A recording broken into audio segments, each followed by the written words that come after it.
Hello, Michael here.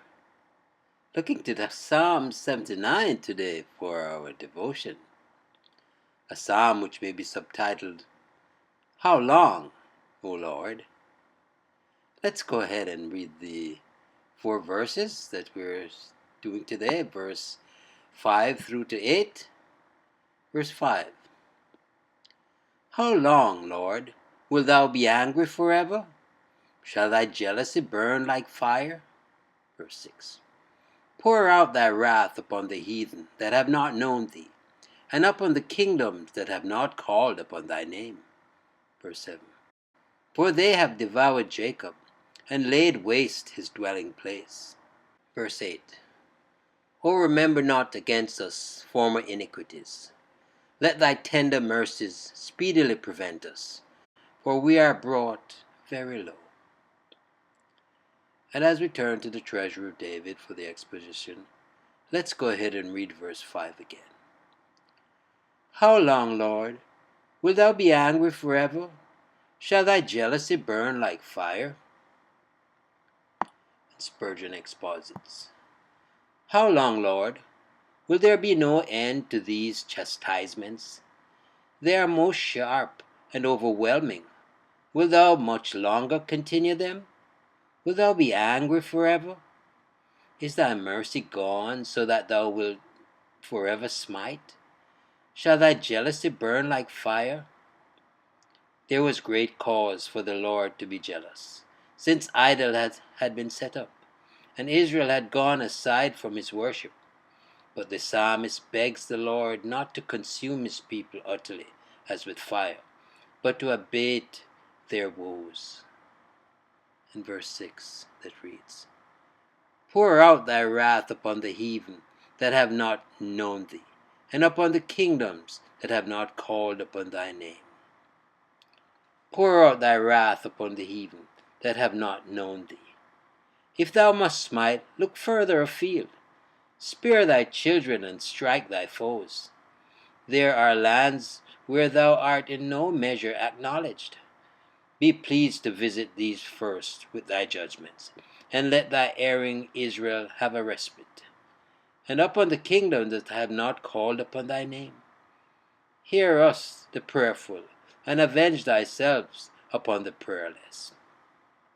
Sometime providence appears to deal much more severely with the righteous than with the wicked, and this verse is a bold appeal founded upon such an appearance.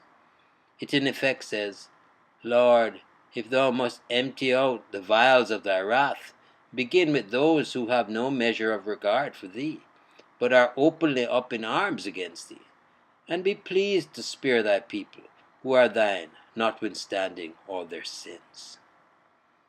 Verse 7. For they have devoured Jacob, and laid waste his dwelling place. For they have devoured Jacob. The oppressor would quite eat up the saints if he could.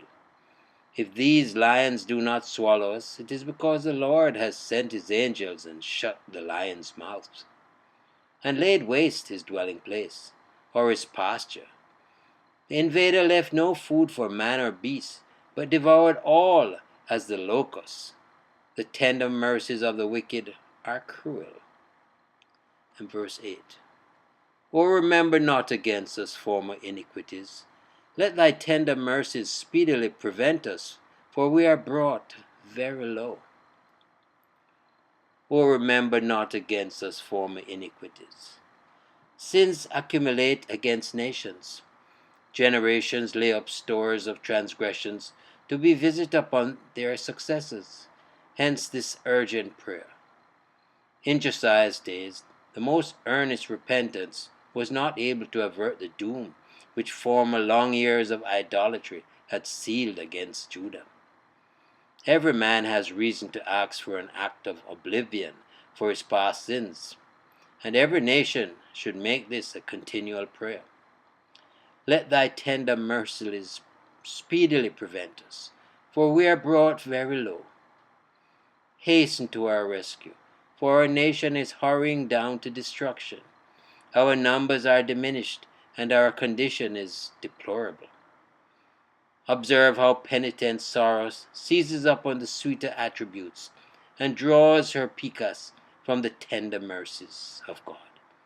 See, too, how she pleads for her own distress and not her goodness as a motive for the display of mercy. Let souls who are brought very low find an argument in their abject condition. What can so powerfully appeal to pity as dire affliction? The quaint prayer book version is touchingly expressive. Oh, remember not our old sins, but have mercy upon us, and that soon, for we are come to great misery. This supplication befits a sinner's life. We have known seasons when this would have been as good a prayer for our burdened heart as any that human mind could compose. Surely, yes, we must appeal to our merciful God, for we all err and transgress, guilty of even the penalty of death. Filthy rags is how it's described. Well, trust you enjoyed the meditation.